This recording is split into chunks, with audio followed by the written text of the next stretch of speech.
स्वागत है आप सभी का स्पोर्ट्स फैक्ट के सेगमेंट में। आपके साथ लेकर आए भाई मालामाल फैंटेसी 11। कल जो मुकाबला बड़ा मुकाबला होने वाला है रॉयल चैलेंजर्स बेंगलोर और चेन्नई सुपर किंग्स के बीच, उसकी मालामाल फैंटेसी 11 आपके साथ लेकर आए भाई। अगर आप ये 11 चुनते हैं तो आप भाई मालामाल बन सकते हैं, आप एटलीस्ट हमसे ज़्यादा तो कमा ही सकते हैं और इन 11 खिलाड़ियों को चुन के आप ढेर सारी राशि आप कमा सकते हैं। तो भाई चलते हैं पहले सीधा सीधा इस टीम की तरफ, एक नए अंदाज में लेकर आए भाई। थोड़ी सी टेक्निकल इशू में, कोई ट्यूशन टीचर नहीं हूँ मैं, आपके सामने टीम डिस्कस करने आए हूँ और ये टीम अगर आप चुनते हैं तो कहीं ना कहीं आप ढेरों राशि कमा सकते हैं। तो भाई ये चलते हैं, उससे पहले ओपनर यानी कि इस टीम के ओपनर होंगे फाफ डू प्लेसिस और ऋतुराज गायकवाड़। एक तरफ भाई जो कप्तान साहब है रॉयल चैलेंजर्स बेंगलोर के यानी कि फाफ डू प्लेसिस, दूसरी तरफ in form Chennai super Kings के बल्लेबाज ऋतुराज गायकवाड़, उसके बाद किंग कोहली यानी कि विराट कोहली, और हमने कीपिंग ग्लव्स यहां पर थमाए हैं डेवॉन कॉनवे यानी कि जो चेन्नई सुपर किंग्स के पार्ट टाइम विकेट कीपर हैं। भाई जब तक MS Dhoni behind the stumps हो, उसके अलावा तो आप कोई विकेट कीपर के रूप में देख नहीं सकते, लेकिन एमएस धोनी को भी हमने अपनी टीम में शामिल किया है। थोड़ा सरप्राइज है, लेकिन भाई जब मुकाबला आरसीबी के खिलाफ हो तो आपका मैंडेटरी बन जाता है एमएस धोनी को लेना, और खासकर जिस फॉर्म में चल रहे हैं यहाँ पर एमएस धोनी, तो वैसे ही बहुत इंपॉर्टेंट मिल जाता है एमएस धोनी को लेना। तो लेकिन हम यहाँ पर विकेट कीपिंग का यहाँ पे दारोमदार देंगे डेवॉन कॉनवे को, क्योंकि आप यार उसके अगर मैं दूसरे विकेट कीपर की बात करूँ दिनेश कार्तिक, उनका फॉर्म तो कुछ ज़्यादा ही शानदार चल रहा है, तो आप उनको लेने का रिस्क नहीं ले सकते। बजाय आप डेवॉन कॉनवे को लीजिए, भले ही विकेट कीपिंग ना करेंगे लेकिन रन्स तो एटलीस्ट कुछ तो बनाएंगे, ओपनिंग करने आएंगे। तो भाई Faf du Plessis, Ruturaj Gaikwad, Virat Kohli, Devon Conway, उसके बाद शिवम दुबे। पिछला साल अगर आपको याद हो भाई शिवम दुबे ने क्या कुछ खास प्रदर्शन किया था रॉयल चैलेंजर्स बेंगलोर के खिलाफ, और भाई जो शिवम दुबे का जो बैटिंग स्टाइल है, इनका लंबा बैट फ्लो है, तो भाई जब ये छक्के मारते हैं बड़ी दूर से बैट आता है, स्पिनर्स को ये टारगेट करते हैं स्लॉग में, यानी कि जब स्लॉग करते हैं तो भाई मिड विकेट का जो एरिया है उसको टारगेट करते हैं शिवम दुबे। तो भाई वैसे भी अगर मैं बात करूं आरसीबी गेंदबाजी की कुछ खास कर नहीं रही है, हसरंगा एकमात्र लोन वहां पर चलते रहेंगे। अब कितना चलेंगे ये देखने वाली बात होगी। पिछले मैच में तो काफी महंगे साबित हुए थे, और मुझे लग रहा है इनके सामने अगर शाहबाज अहमद गेंदबाजी करने आए तो शिवम दुबे बहुत दूर तक पहुंचाने वाले हैं। तो भाई शिवम दुबे को इसलिए हमने रखा। उसके बाद हमने रखा अंबाती रायडू।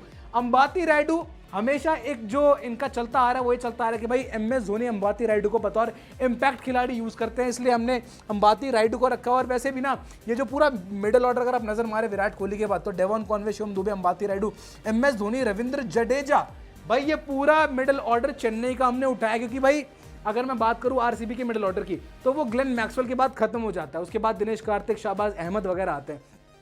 तो जो मिडिल ऑर्डर है वो आरसीबी का कुछ है ही नहीं, तो हमने यहाँ पर भरोसा दिखाया है चेन्नई के मिडिल ऑर्डर पर, क्योंकि इतना डीप मिडिल ऑर्डर है चेन्नई का। तो भाई हमने यहाँ पर शिवम दुबे को रख लिया, अंबाती रायडू को रख लिया, और भाई एमएस धोनी को हमने रखा है कप्तान साहब चेन्नई सुपर किंग्स के बाद रविंद्र जडेजा।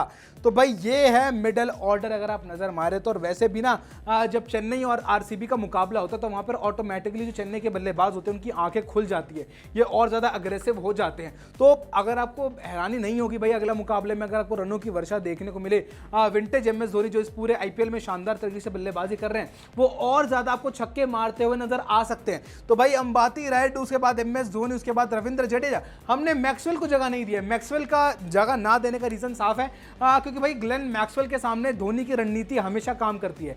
ग्लेन मैक्सवेल के सामने जो धोनी है वो हमेशा रविंद्र जडेजा को गेंदबाजी के लिए लगाते हैं और फंसाने में भी कामयाब होते हैं। तो भाई ग्लेन मैक्सवेल को थोड़ा लेने का थोड़ा सा रिस्क था, इसके चलते हमने यहाँ पे रविंद्र जडेजा को जगह दिया, और बाकी जो पूरा मिडिल ऑर्डर है वो पूरा का पूरा चेन्नई सुपर किंग्स को हमने दिया है। तो भाई एक बार दोबारा अगर आप पूरी बैटिंग लाइनों के ऊपर नजर मारे तो भाई Faf du Plessis, Ruturaj Gaikwad, Virat Kohli, Devon Conway, Shivam Dube, Ambati Rayudu, MS Dhoni, Ravindra Jadeja. अब यहां पर चलते हैं स्पिनर, यानी कि स्पिनर कौन खेलेगा।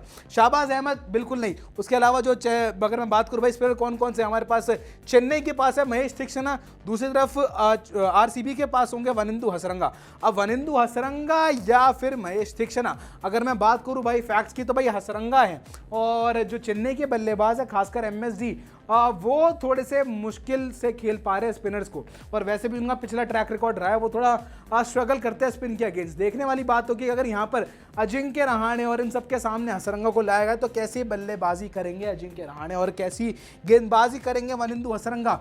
साइड में तीक्ष्णा भाई पिछले मुकाबले में महंगे साबित हुए थे, लेकिन मुकाबला भाई थोड़ा सा बैटिंग पैराडाइज में होना है, बेल्टर विकेट यानी कि चिन्ह स्वामी में होने वाला मुकाबला, तो उसके चलते तीक्ष्णा और हसरंगा में से एक लीजिए।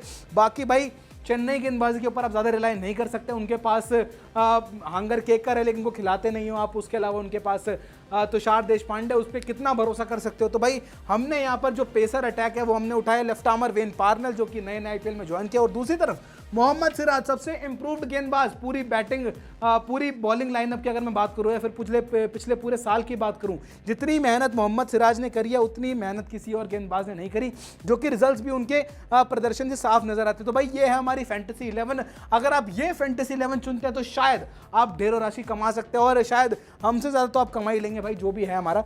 और ये है कुछ फैंटेसी 11। आपकी क्या राय, आपको जो कुछ भी लगता है आप हमें कमेंट सेक्शन में कमेंट करके जरूर बताएं।